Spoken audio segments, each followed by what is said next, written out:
وہ ظلم و جور کی دنیا کے عادی ہو نہیں سکتے، بہادر ہو تو سکتے ہیں، بہادر ہو تو سکتے ہیں، فسادی ہو نہیں سکتے۔ جہاں بھی حق ہے وہاں سے یہ آواز آتی ہے، جہاں بھی حق ہے وہاں سے یہ آواز آتی ہے کہ نبی والے کبھی آتنکوادی۔ السلام علیکم ناظرین، اپنے چینل پر آپ سب کو خوش آمدید کہتا ہوں۔ آج ہم بہت ہی اہم موضوع پر بات کرنے والے ہیں، لیکن اس سے پہلے میں ہوں ابوذر اور آپ دیکھ رہے ہیں دا ابوذر راجپوت۔ اگر آپ نے ابھی تک میرے چینل کو سبسکرائب نہیں کیا ہے تو کر دیجیے اور ساتھ ہی بیل آئیکن کو بھی دبا دیجیے۔ اب آئیے جانتے ہیں کہ ارطغرل غازی کون تھا، تاریخ اس کے بارے میں کیا کہتی ہے، کیا ڈرامے میں جو کچھ دکھایا گیا ہے وہ تاریخ میں موجود ہے۔ حال ہی میں بی بی سی کے ایک مضمون نے یہ مضمون لکھ کر تاثر دینے کی کوشش کی تھی کہ ارطغرل ڈرامہ میں جو دکھایا گیا ہے وہ خلاف حقیقت اور تاریخ کے برعکس ہے۔ کئی یورپین اور امریکن دانشوران نے بھی اس ڈرامے پر سوال اٹھایا ہے اور کہا ہے کہ ارطغرل ایک گمنام ہے جسے ترکی کے صدر رجب طیب اردوغان نے زبردستی ہیرو بنا کر پیش کر دیا ہے۔ آئیے جانتے ہیں کہ سچائی کیا ہے۔ ارطغرل کے حوالے سے تاریخ میں زیادہ تذکرہ نہیں ہے، تاہم جو تذکرہ کرتے ہیں اس ڈرامے کے اکثر کردار میں یکسانیت پائی جاتی ہے۔ تاریخ کے پڑھنے اور ڈرامہ کے دیکھنے کے بعد آپ یقینی طور پر یہ کہیں گے کہ ڈرامے میں جو کچھ دکھایا گیا ہے وہ حقیقت پر مبنی ہے، اور اس وقت کے حالات یہی حالات تھے جیسا کہ ڈرامے میں بتایا گیا ہے۔ ارطغرل ترکی زبان کا لفظ ہے۔ یہ لفظ ار اور طغرل سے مل کر بنا ہے۔ ار کے معنی آدمی اور سپاہی کے ہیں، جبکہ طغرل کے معنی عقاب پرندے کے آتے ہیں اور اس کو شاہین بھی کہتے ہیں۔ طغرل کی ولادت 1190 میں ہوئی اور وفات 1280 میں، یعنی 90 سال کی عمر میں۔ ارطغرل غازی ایک بہادر نڈر اور بے خوف اور عقلمند، دلیر، ایمان اور باروب سپاہی تھا۔ وہ ساری عمر سلجوقی سلطنت کا وفادار رہا۔ مولانا اکبر شاہ نجیب آبادی نے اپنی کتاب تاریخ اسلام میں لکھا ہے کہ ارطغرل اپنے 400 جنگجوؤں کے ساتھ اناطولیہ جا رہے تھے۔ وہاں انہوں نے دیکھا کہ دو فوجیں آپس میں لڑ رہی ہیں، ایک فوج جیت رہی تھی، دوسری فوج شکست کھا رہی تھی، شکست کھانے کے قریب پہنچ چکی تھی۔ تو ارطغرل اس وقت اپنے ساتھیوں کے ساتھ شکست خوردہ فوج کا ساتھ دیا۔ ارطغرل نے شکست خوردہ فوج کا ساتھ محض اپنی اس فطرت کی وجہ سے دیا کہ وہ کمزوروں اور مظلوموں کے ساتھ دینا فرض سمجھتا تھا۔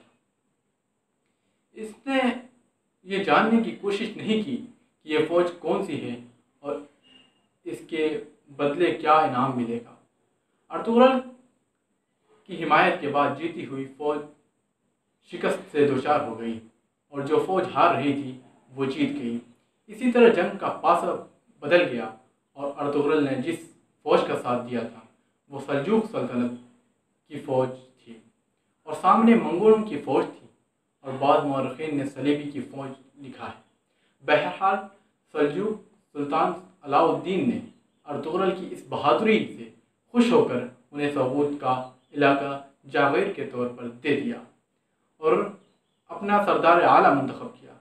مشہور مورخ کیرولائن فینکل لکھتی ہیں کہ جس اناطولیہ میں یہ ترک قبائل پہنچے تھے وہاں بہت عرصے سے کئی نسلوں اور مذاہب کے لوگ آباد تھے، جن میں یہودی، آرمینائی، کرد، یونانی اور عرب شامل تھے۔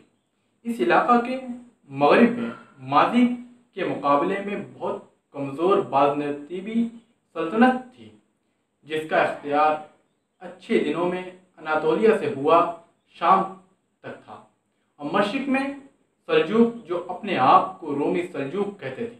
12ویں صدی کے وسط میں منگولوں کے ہاتھ شکست نے سلجوقوں کو کمزور کر دیا اور وہ منگولوں کو نذرانے دینے پر مجبور ہو گئے تھے۔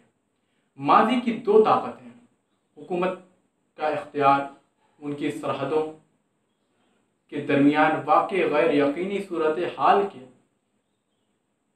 اس علاقے میں نہ ہونے کے برابر تھا، لیکن یہ صرف جنگجوؤں کی آماجگاہ نہیں تھا۔